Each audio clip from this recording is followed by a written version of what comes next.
Hello and good afternoon, Central High School. To bring you the most recent news around the school, Mr. Sefner and the audio and video productions class will be making regular news reports. These reports will air during homeroom on your classroom's TV. We hope to cover news ranging from prom tickets to sports championships, and each of these reports will be hosted by your fellow students. Please tune in and hear about anything and everything going on in Central. Now we have some information from Kyle Balthazar, Lucas Blumey, and Corey Steinhardt on our CHS baseball team. Hello, my name is Corey Steinhardt, and we're here to talk about the greatest sport ever, baseball. Yes, Corey, we are here to talk about baseball, but not just baseball, Central Comet baseball. The team last season finished with a not-so-good record, but this year they are hoping for change. That is what I've heard. The team seems to be intrigued in what they are doing. I'm sure they are, but they can't be too excited with all that snow on the field still. For sure, they are practicing inside as of now, and I have heard some pretty nasty comments about that. As have I. Their first game is March 22nd. I doubt there will be a game as of the conditions, but if there is, everyone better be in attendance. The good news is they have a new look from head to toe this year. Here's a picture of their new gear. Back to you, AJ. In other news, the Central Band is taking a trip to Disney World in Florida, and our track team has started preparing for their season. Danny Carmona, Kyle Dixon, and Brittany Pelahowski will tell us more about this trip. Show you a quick interview about the upcoming performance on the Disney trip. Unfortunately, due to time restraints, we were only able to get one interview with Mr. Sefner and no interview with Mr. Kahn, but Mr. Sefner included very detailed information on what is going to happen during the Disney trip and what they're nervous about and things like that. Hello, Mr. Sefner. I'd like to ask you some questions about the upcoming Disney trip. Okay. Okay. How confident are you about the choir's upcoming performance in Disney? Coming along very well. I'm excited about what we're going to do.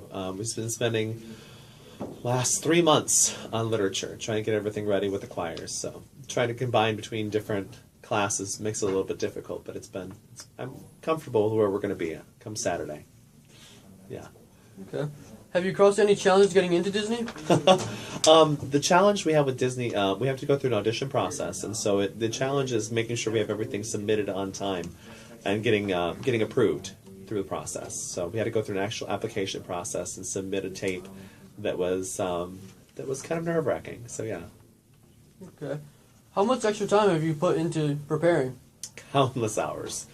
Between getting kids ready as far as the material, making sure we have everything ordered, talking with our travel representative we have, which is Taylor Tours with Mr. Scoggin, talking with Mr. Kahn, trying to make sure we have everything lined up. Even just the simple things as choosing the list of movies that will be played on the buses and packing the emergency kits. There's just so many details that you have to plan and prepare for on a trip like this. Are you nervous about your performance in Disney? Always. You're performing for thousands of people, and it'll be a transient audience, which means there's going to be people walking past. And the idea is that we want to have such a strong performance, and we want to have everything planned so well that they don't become transient anymore, that they stop and watch. So our hope is that we'll actually have people who will be walking past, planning on doing shopping or checking exhibits, and then they'll actually be like, oh, great performance, who's this? And then stop long enough to be able to see who we are and what we do. Okay. Well, good luck on your performance. Thanks. Thank you for your time. Looking forward to sunny Florida. Thanks. Back to you, Ben. What are your expectations for the track season? My expectations are to build off what we did last year. We took some baby steps last year. I'm hoping to make some bigger leaps this year. We've got new kids that are coming out that are going to be very beneficial to us. So just looking for more overall team success. Okay, what are you looking forward to this season? I'm looking forward to what the middle distance kids are going to bring to the table. We didn't have much last year as far as 400 and 800 runners, but we've got a lot more of them this year. We've still got our good hurdlers and our good throwers, so now we're going to be a more complete team. How many runners do you have so far? Right now we have 23 runners on the team. I have a couple more that I hope to bring out, but we're sitting in the low 20s, and that's pretty comfortable right there. Are the practices been looking pretty good? Practices have been looking real good. As far as fighting Mother Nature, we're getting stuck inside a lot, but you know every team has to deal with that in the area, so we're working hard though. Who is your fastest runner in your opinion? That's a hard question to answer because it depends on what event you're talking about. As far as straightaway speed, you've got to look at Zach Burge or Logan Podovich or Noah Frericks. But then in the longer distances, you've got to look at a Seth Troball or a Jace Peters. So it depends on which event it is on who you want to be the fastest. All right, thank you, and good luck with your season. Thanks to Adam Jensen, Jared Sands, and Blake Willis to report on the track team. Benedict and Beatrice here welcome you to the Performance Center. It's only good because I'm in it. You are absolutely insufferable. Only to you, love. Only to you. Did you nitwits forget the whole reason we're here? We're all here to introduce our adaptation of Shakespeare. No, Macbeth. Let them fight. It's more interesting this way. I suppose you may have a point. Observe.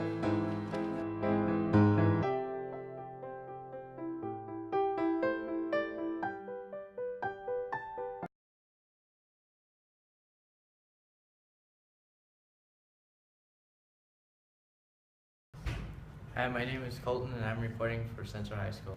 Weather has been very critical on vehicles, causing many car accidents this season. An accident occurred around 10 a.m. on December 29th, 2013 at Interstate 74 and Interstate 474 in Peoria, Illinois. A pickup truck lost control on the ice with 5 people inside, crashed into an oncoming vehicle. Both vehicles were forced off the road and into a guardrail. A 16-year-old was ejected from the truck, pronounced dead at the scene. 2 other occupants were ejected but rushed to the hospital. No one was wearing their seatbelt. Another incident, a woman was killed Wednesday morning in Decatur. The incident happened near the intersection of Steel Court and Satley Street around 7 a.m. Authorities say a 70-year-old woman was hit and run over by a garbage truck that supposedly slid on black ice. She was pronounced dead at the scene. Her name has not been released. The accident is still under investigation.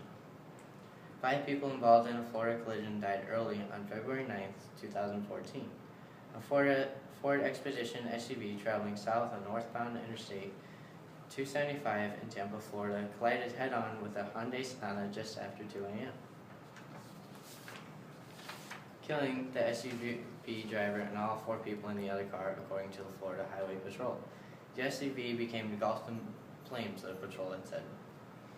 The other vehicle was also damaged by fire. The identity of the SUV driver has not been confirmed due to extensive damage. It is unclear if alcohol was involved in the crash.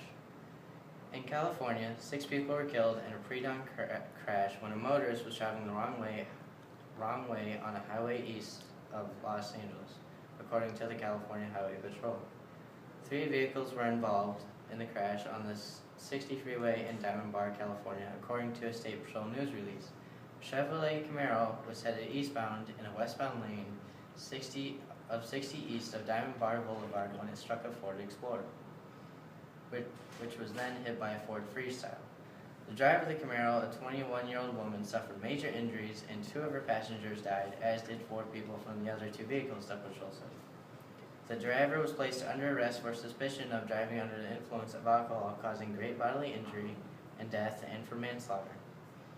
Online State Patrol log shows a vehicle was reportedly traveling at 100 miles per hour on the wrong side of the highway before the collision occurred. Diamond Bar is 30 miles east of Los Angeles. This has been Colton reporting for Central High School News.